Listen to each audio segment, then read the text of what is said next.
Sa pool sa CCTV ang isang lalaking pinaniniwalaang magnanakaw habang ninanakawan ang isang motor wash sa Bacolod City. Imbes na malaking halaga ang puntiryahin, tigli ₱5 kinita ng establishmento ang umano'y target ng suspect. Sa kuha ng CCTV, kitang-kita ang bawat galaw ng kawatan, habang dahan-dahan nitong isinasagawa ang pagnanakaw.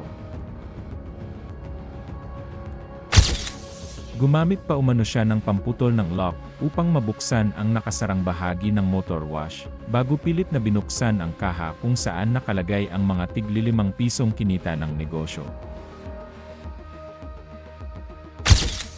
Habang abala sa kanyang ginagawa, tila siniguro rin ng suspect na hindi siya madaling makikilala dahil nakasuot ito ng helmet na tumatakip sa kanyang mukha.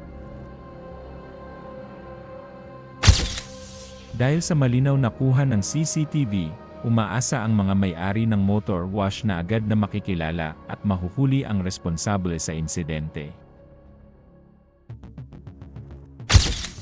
Samantala, marami namang netizens ang napailing sa pangyayari, dahil sa hirap ng buhay ay pati mga baryang pinaghirapan ng isang maliit na negosyo ay hindi na rin pinalampas ng kawatan.